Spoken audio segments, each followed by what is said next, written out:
Welcome into the Autzen Audibles Podcast. Matt Prehm, Erik Skopil, Jared Mack on the show. Welcome to a Thursday show in the afternoon. We waited a little bit in the hopes that we could speak with Dan Lanning, Oregon's head football coach, after the final media availability of fall camp. Is it the end of fall camp? Is it the start of Georgia week, prep week? Don't really know. We asked that question, didn't get a good answer on that. But we were hoping to get some clarity or just maybe just where Dan's head's at in terms of announcing starters. And we got that. And if you're out here looking for a full depth chart, a breakdown of announcements of who starts where, who is the backup where, you're not going to find that. I think we've got the full quote. I think Jared has it. He explained why he will not be announcing starters basically until the Georgia game with us Thursday afternoon. Yeah. So Dan was just asked about, what is the evaluation process and what does that look like? And what else does he need to see in terms of making a selection for the starting quarterback or starting punter or kicker gig, which is still up in the air as well. And he goes, yeah, every day is evaluation. We chart everything we watch every single period. Again, the only reason I'm not really talking about it with you guys is I don't know why that's an advantage for us. You guys, meaning the media. If I felt like it was an advantage, I would tell you guys. So again, once again, you guys, the media. He just puts it bluntly out there. I think this is what we all anticipated he would say. This is all nothing new. He's just actually put it into the public sphere, and now everybody knows that he doesn't view it as an advantage. I don't think it would ever have been an advantage, really, naming a starter for any position. But now it's confirmed. I didn't think any of us really thought that going into this Thursday press conference with Dan that we would get a starting quarterback nod or whatever the case may be. And it's still true. He basically said, I'm not telling you guys. And like Joe Lorig said yesterday, you guys will all find out in 10 days then, 9 days now. No change in this coaching staff. I don't think any of them are going to tell us who it is that is the starting blank of their position group. I think it's just going to, when we see it at Atlanta, when we're there, and that's when we're going to realize who the starters probably are. And then that's when everybody else is going to realize who the starters are. Well, what it also tells me is I think they've made decisions. Okay, and this is less about internal discussions and just an internal strife, and it's more about owning and kind of managing the message and what the message is. And I'll also say I talked to one of Oregon's sports information people. They expect a depth chart to be released on Monday. Dan will speak on Monday, so we might get more information then. It might also be, as the SID joked, full of oars. He said it might look more like a 6 or 7 deep than a 2 deep. So, I think this is what he's saying. It makes sense. This is what he's saying. I think this is actually what he said to open fall camp when he was asked about injuries and also about the quarterback competition. If it's not to his advantage, then he's going to control the message and not share it. So I don't think any of this is particularly surprising. I do think, I would imagine whatever the depth chart looks like will give us a better indication on a lot of these position battles than we have right now. Mm-hmm. I thought what he said when James Krepke, the Oregonian, followed up a question about, would you take this all the way to kickoff? I thought that was more tongue in cheek from Dan, just like I thought Joe Lorig saying, we're going to make a determination on the punter kicker at kickoff. I need 10 days. I think that's more tongue in cheek than it is reality. But I don't know. We are going to get a depth chart. We are going to get a piece of paper that says some things, and maybe those things will be even more ambiguous than I'm expecting. But I do think, at some point, you have to convey more information than you have, or you don't. I've been doing this for a while. I've never seen a coaching staff not release a depth chart or release a depth chart that doesn't at least indicate some of the position hierarchy. I've seen a lot of oars before. Maybe this will be a record number of oars. I think Matt crunched the numbers and Mario Cristobal last start, Eric. Mario Cristobal last year, week 1 against Fresno State, 17 oars on the depth chart. So maybe this year will be more. But I just wanted to say that because it's possible. I don't want to open the podcast by saying we're not going to know for a fact until we get to the game. I think that was said because that's what he wants to say. And I do think we can at least wait till Monday and see. Maybe I'll be wrong, and maybe the depth chart will be completely useless, and we'll come away going like, well, okay, we still have no idea. I just think we'll have better information then. And I also thought it was notable he made a little joke and told us he's not the starting quarterback. So at least that clears that part up. Yeah, I do think the team knows though. Yeah, I do too. And whether it's at quarterback or how I phrase it, the backup punt returner, I think guys, for the most part, probably know where they're sitting, which then creates just an intrigue of, okay, who won? And we won't – I'm with you, Eric. I think we're going to see a lot of oars on Monday when the depth chart comes out. If it is called the depth chart, I think Mario Cristobal called his the organizational chart the last year that he was at Oregon.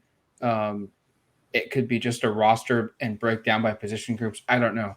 But this is kind of off script from what we were talking about for the show. But I think Dan is, in my opinion, I think this is as close to as Chip Kelly-ish information being leaked out, talking about forthcomings of stuff that we've seen from an Oregon head football coach since Chip Kelly. And I'm not trying to say he's going to be this great, amazing, game-changing, coach that Kelly was, but he could be. The similarities though are very there between these two of how they operate and run their programs. There is very little information out. And by the way, Chip Kelly's maybe the most relevant name to the Oregon fan base. But if you want to look bigger picture and where he's been, this is very similar to how Nick Saban operates, and especially similar to how Kirby Smart operates. Those guys are managing information. Those guys are plugging holes, if you will, in terms of any leaks of what could come out. So I think it's notable, but I think we wanted to start with this because we are going to talk about some position battles that we're most curious about, because the reality is we talked about it earlier this week. Usually we get to this part of fall and we can pretty confidently at least point to I'd say we're 85 to 90% sure about most position battles by this point in fall. We've seen a ton of practices. We've talked to players. So the players and coaches are a little bit more forthcoming in the past. Practices, we've seen 11 on 11 or 7 on 7, or at least kind of where guys are lining up. This has just been a little bit different fall. So I think it's important to establish that and important to kind of run through what Dan said today, which again is not much different than what he said all fall. And in fact, I think this is the way the Dan Lanning era of Oregon football is just going to be. So some fans, I think, are probably a little bit, I should say annoyed, but they want more information. And some fans are also understanding of Oregon's big advantage against Georgia, and it's a big advantage going to any season, regardless of first opponent, is a level of mystery. And opposing teams don't know a lot about how these teams going to look schematically because they had a spring game. And then from a personnel perspective, you don't really have much of an idea at all. Besides what a couple of players have come, like Trikweze Bridges yesterday said he's playing corner, and that kind of unfurls a couple of different things, the layers you can get through. But for the most part, we're coming out of fall being kind of we've got an idea of who these guys are, but a lot of the information we have is pretty limited based upon actually what we've seen. It's extremely limited, and I never covered Chip Kelly, obviously.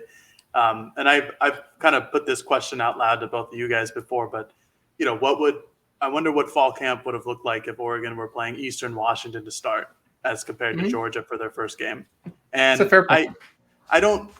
I don't know if it's that big of a difference. Frankly, I still think that this is what Oregon football, from a media perspective at least, is going to look like under Dan Lanning. And again, I totally understand it. It makes a lot of sense. He's one of these disciples from the Saban Smart group, and that's how those guys operate in their football programs. I'm sure somebody like Mel Tucker is very similar. Another one of those disciples. And so, again, I'm not very surprised about all of this. I think we'll have maybe some of our questions answered come when the depth chart is released. I'm not sure. Honestly, I think we're going to have more questions. And I think that by the time the game starts, then our questions will be answered. I just think it's interesting how he is running this program. As a first-year guy, he very much seems like not a first-year guy. And I think I actually really appreciate that about him, is that he doesn't seem like he's flustered or floundering or anything like that. He seems like he has a pretty great level head in what he's trying to do. Last week at one of I think it was a post-scrimmage press conference, he mentioned how he goofed, how he messed up in a situation and trying to clock the ball and get a field goal in, but he messed up on that. I think it's a good thing overall for the program, and I mean, I think that's about it. It is a little bit frustrating for us not being able to see, especially because we got to see some stuff during spring camp, but I think we'll have a decent idea going into it. But I still think that there's going to be a lot of question marks or a lot of ors on that depth chart. All right, let's take a quick break. When we come back, we'll discuss kind of just areas of interest going into game week against Georgia. All right, welcome back to the Autzen Audibles podcast. Maybe we should have discussed this first as a joke, but I asked Dan, like, is it time where the team shifts from fall camp to game prep? And not really. Yes, no. I mean, I think, Erik, you maybe asked what are you doing? You know, does practice change now that fall camp is maybe close to being over? And there were some yeses, but there was also some nos. So I think the team is clearly getting ready to start the preparations for Georgia, but are they all in on that? Not yet. Which still leads me to believe that maybe some position battles could be played out here the next couple of weeks or a week or so before the season starts. But for me, the position that I'm really interested in seeing play out is on offense, at least wide receiver. I think the combinations there could be all over the place. You know, Chris Hudson's the most experienced Duck coming back at Oregon. Chase Cota, Caleb Chapman, two grad transfers into the mix as seniors.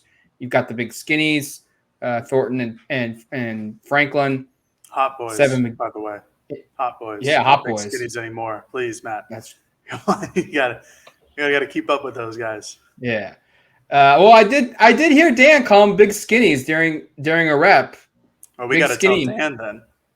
So could have also been a route. That could have been a route, perhaps, maybe. Yeah, maybe. But then you got Seven McGee, Josh Delgado is considered one of the most consistent guys by Junior Adams. Yeah, I just think this group. I don't know who starts.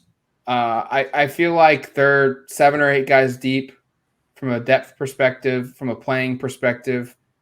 And I just think that the ceiling here is really, really high for this unit. They could be really, really good. And I saw a tweet earlier this week of one of the AP's national reporters for college football. I think it was Ralph DeRusso, kind of bring up the question, like, when's the last time Oregon's had a really good receiver that is like a national name or even a regional name? And I couldn't really answer that without there being some kind of caveat like Darren Carrington, but he was suspended the first 6 weeks of the season. Or our quarterback got hurt, and that kind of killed the momentum at receiver. Is this a year in which the talent's there where a guy could maybe emerge to be a big play, close to 1,000-yard receiver for Oregon? I don't know, but I think there's a lot of intrigue here for me. There's a lot of options, a lot of high ceiling guys. I think it could be a room that, if given some consistent quarterback play, could put up some big numbers collectively. What about Dylan Mitchell? I mean, the thing with Mitchell was like, it was weird because I don't think he got a lot of national attention, and he obviously has no professional like perspective. I think he's on practice squad right now. Well, like, you could make an argument statistically that's the best Oregon season by receiver, but it's 1 year, and Oregon wasn't great that season. That was Mario's first year in 2018. I think sorry, we're kind of going off a tangent here, but Matt made me go down it. But like, I think if Dylan Mitchell had come back for another season, and in fact, it feels like he probably should have, given the way his pro career has gone, and he had come back and replicated or improved upon some of that production, I think he'd be somebody that would have probably had some national attention. I'm not sure he would have been an All-American, but he certainly would have been one of the best receivers in the conference. And then statistically, you'd be like, he's now in the Jeff Mayle, Keenan Howry, Sammy Parker zone of like the best ever from just a pure raw numbers perspective. So anyway, just a little Dylan Mitchell love, but I agree with Matt in terms of like statistically, that was where my head went immediately. But I know that nationally, that wasn't necessarily a big name. And from a player that's actually produced at the next level, you have to go back a really long time to find some. Like, here's a question that I don't have an answer to, but like, what was the last time an Oregon collegiate receiver went in the NFL and had 1,000-yard season in the NFL? Has that ever happened?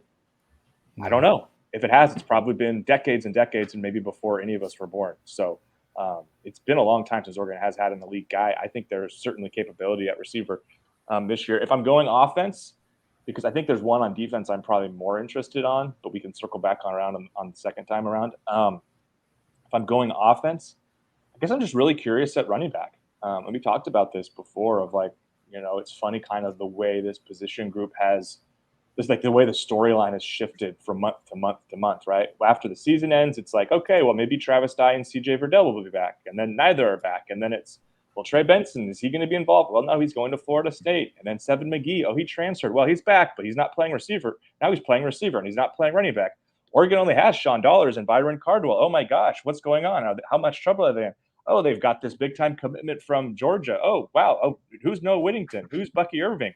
And now it seems like you get into fall and it's like, oh, Oregon's actually really loaded here. And the guys that we thought at one point, like once Travis Dye and Verdell took off, it was like, oh, well, this is Byron Cardwell and he's going to be the guy.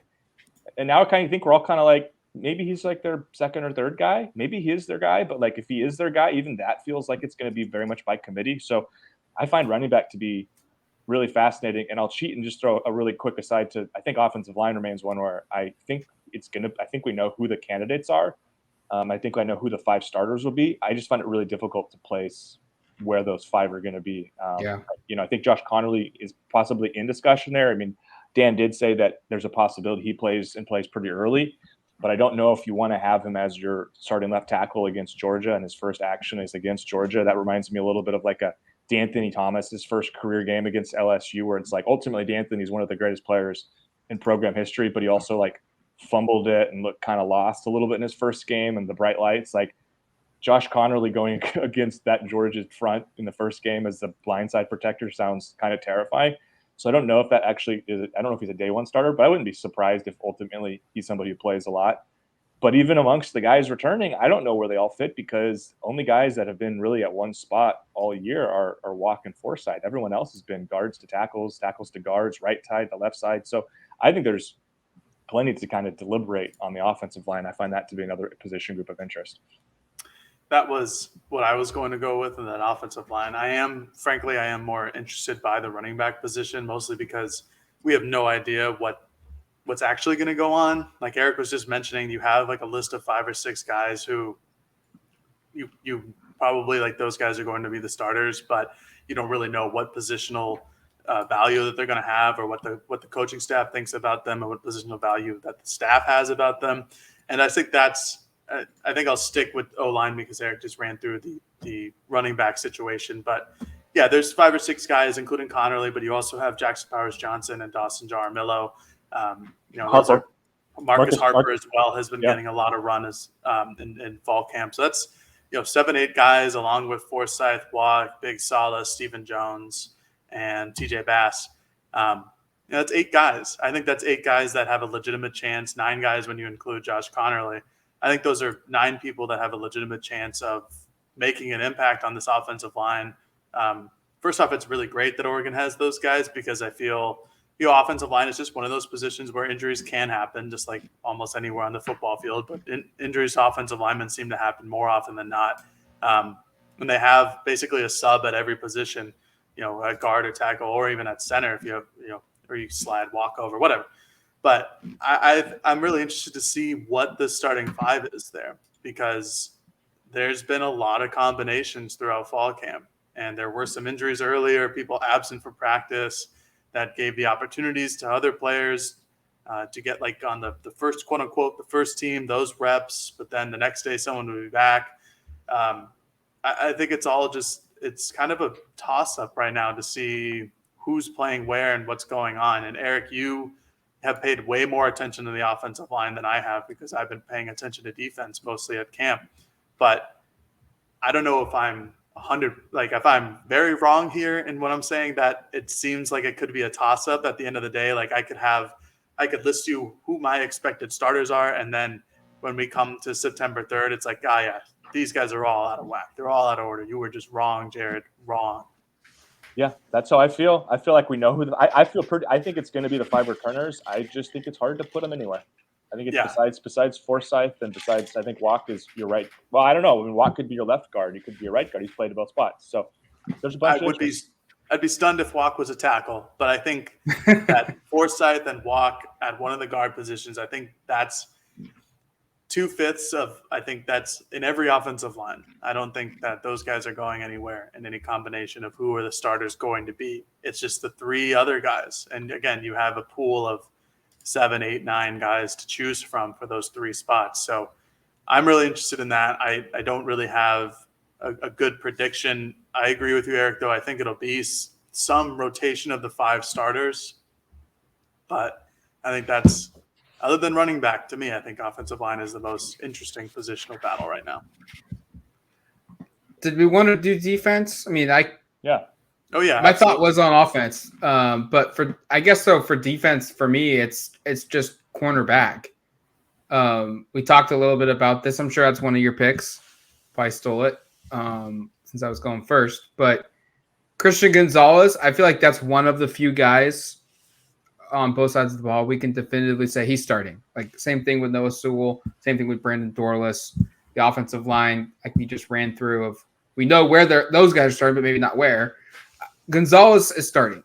Who opposite him starts is up for debate. And we know Trequez Bridges is now playing cornerback. Is it Dante Manning?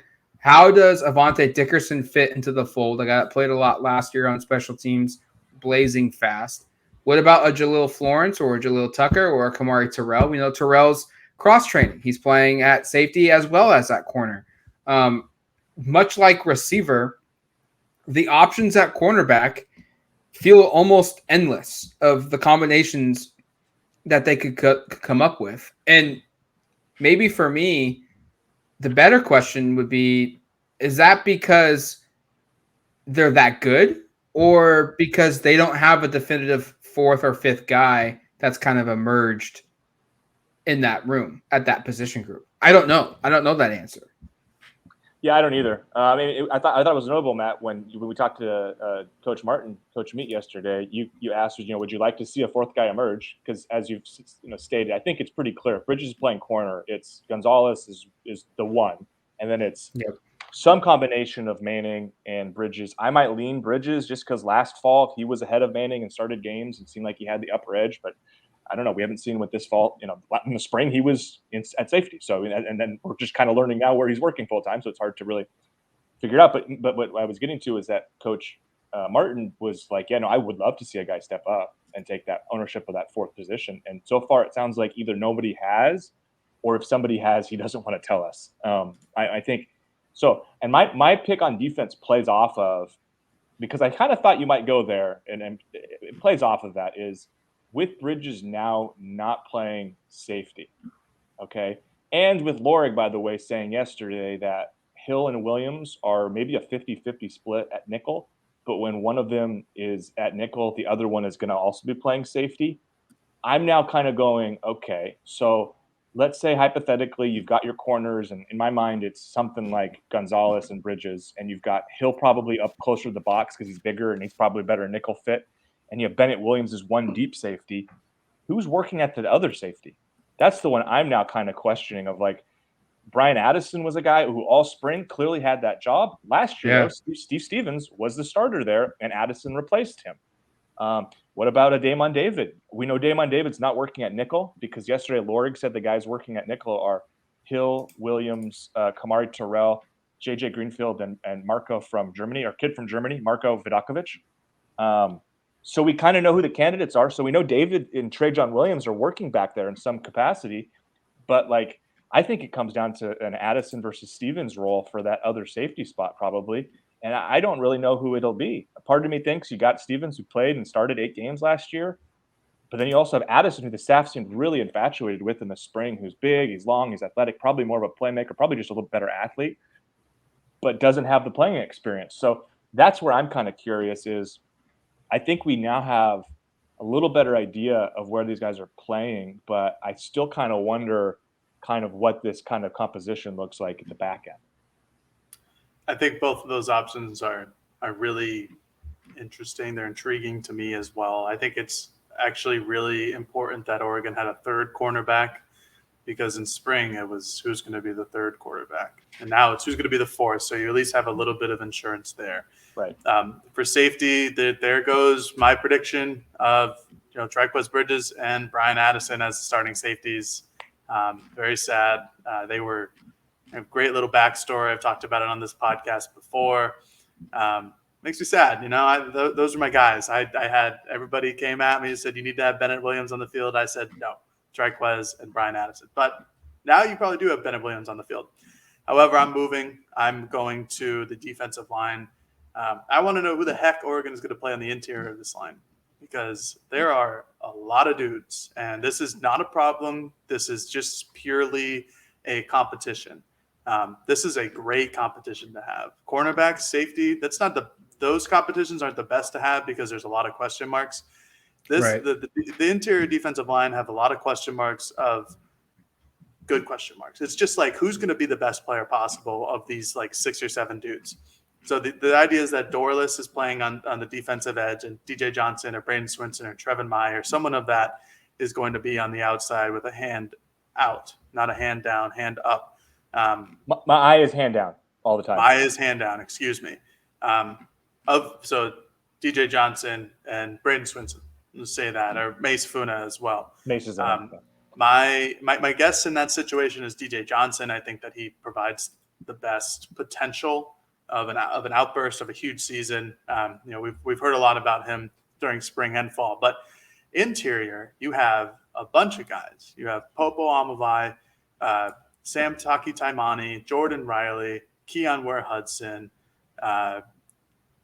Casey Rogers, another Nebraska transfer. I am definitely forgetting somebody here who's pretty important. Keanu Williams is another guy who's in there. I can't remember. I feel like I'm forgetting somebody. I think you got it. Yeah. Nice. So, and all of those guys are capable of playing. Keanu Williams is the youngest of the group. I'm pretty darn sure. He was a high 4-star recruit coming out of high school, or a 4-star recruit coming out of high school. But then you have the 2 Nebraska transfers in Riley and Casey Rogers, who both play kind of a different role. I think Rogers has been somebody who could line up at defensive edge, kind of like how Brandon Dorless is doing. But Jordan Riley is just a massive human being. I'd like to know what the pairings are inside there. I'd like to know if they're going to go 2 huge guys and Riley and Taki Taimani. That's like over 650 pounds of bodies right there, to try to get as many double teams as possible and leave the edges open for Dorless or DJ Johnson with a one-on-one. Are they going to go a little smaller and go Popo and Keon Ware-Hudson, who aren't small by any normal means of a human being, but compared to Taki and Jordan Riley, they are smaller, or Casey Rogers, something like that. I think that's what I'm most intrigued by. I think it's a really interesting group of players. I think there's a lot of different skill sets. There's a lot of guys with experience. There's some guys without experience. There's some guys who are a little skinnier. There's some guys who are really big, space eaters like Riley. But at the end of the day, you still have Dorless, you still have Johnson or Mace or Braden Swinson on the outside. I think it's an interesting matchup for me, or position battle, but I think it's a really huge green light question mark when it comes to this positional battle. There are no really bad options here.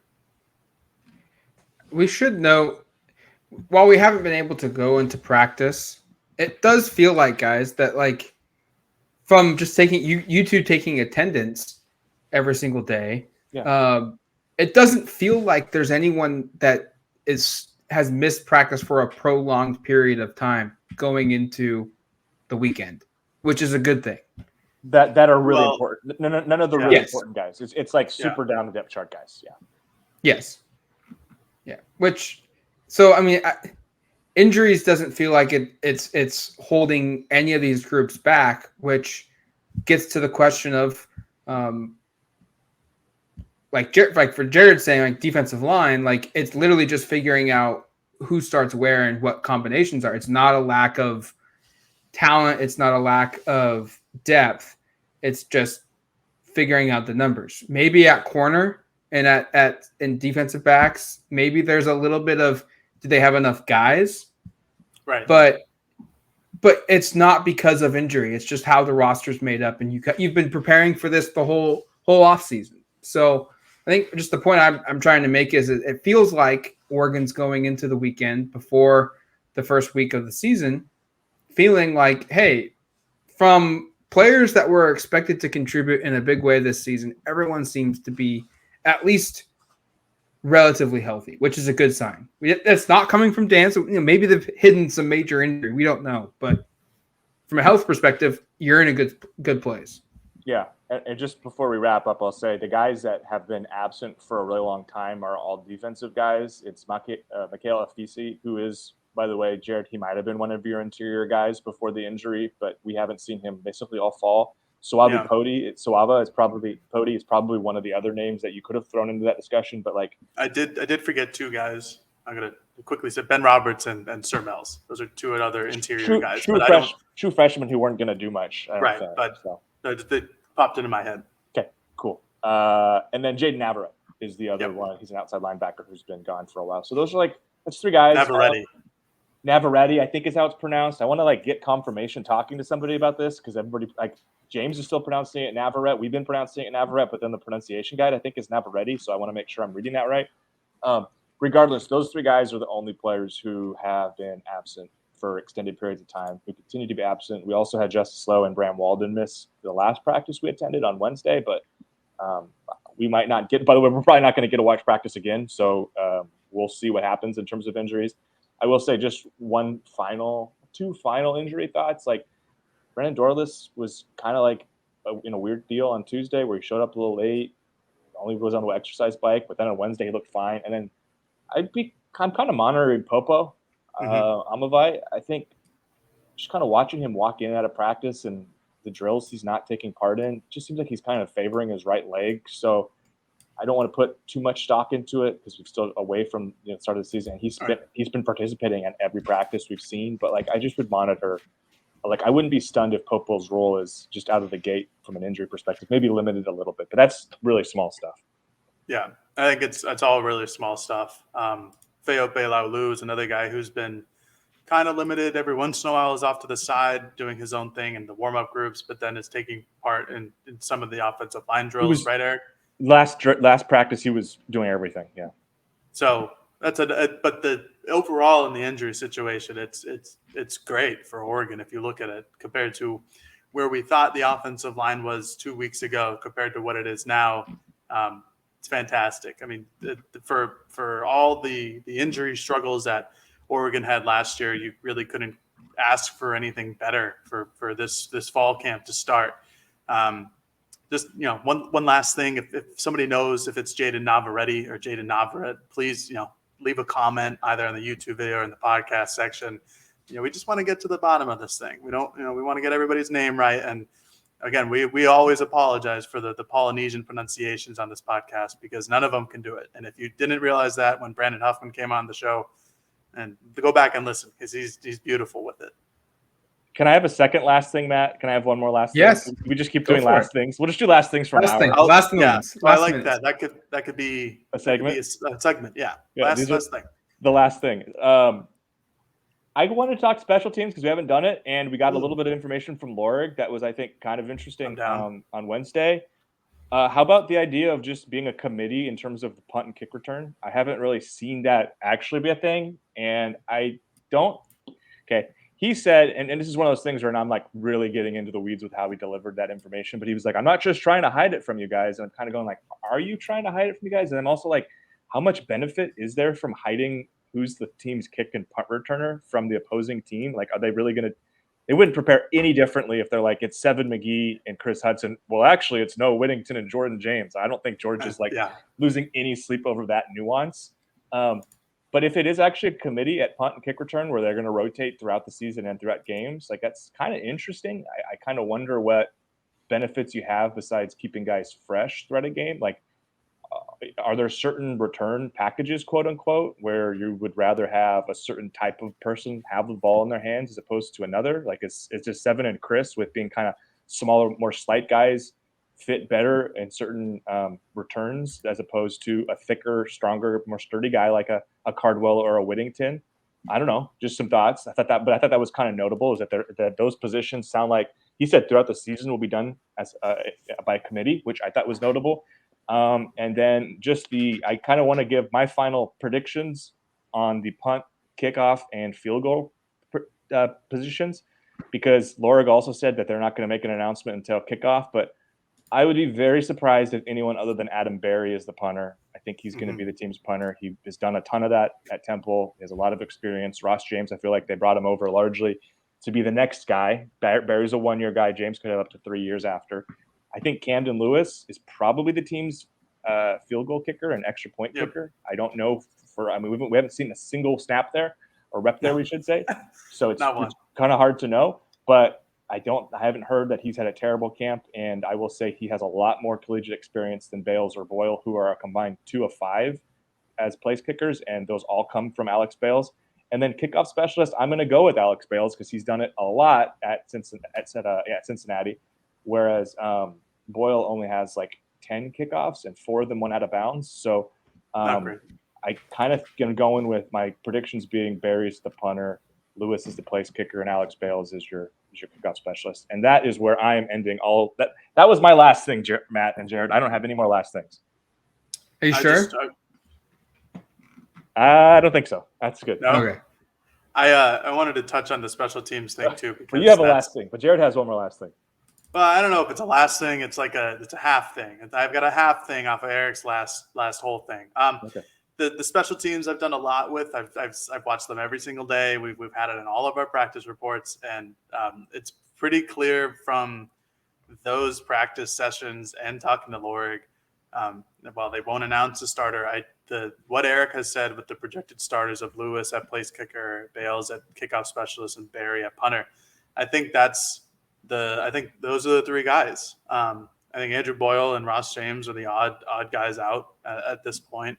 I've seen a lot of love for Boyle. I've been roasted after a podcast appearance for not mentioning Andrew Boyle. Excuse me. All the ABs are still getting to me, but I think just from watching practice, it's clear that those 3 are the leading candidates. Boyle is somebody who both kicks and punts, so he's an all-natural guy.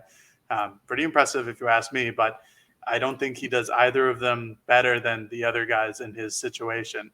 Bales was a tremendous kickoff specialist for Cincinnati. I know Erik and I talked about that on this podcast after the first day of fall camp, so a couple weeks ago. And Lewis has, he hit a 51-yard field goal during the second scrimmage. So I think that's a positive development. And again, there's not a lot of experience behind him in terms of place kicking field goals, anything like that. So I think that's all I got. I don't have any other news or notes unless, that's about it. It's going to do it for us here on the Autzen Audibles podcast. Thank you for listening to the show. We'll be back with another podcast later this week, kind of just previewing the upcoming season, making some predictions in regards to 2022 Oregon Duck football. But until then, you've been listening to the Autzen Audibles podcast. Talk to you later, folks. Peace.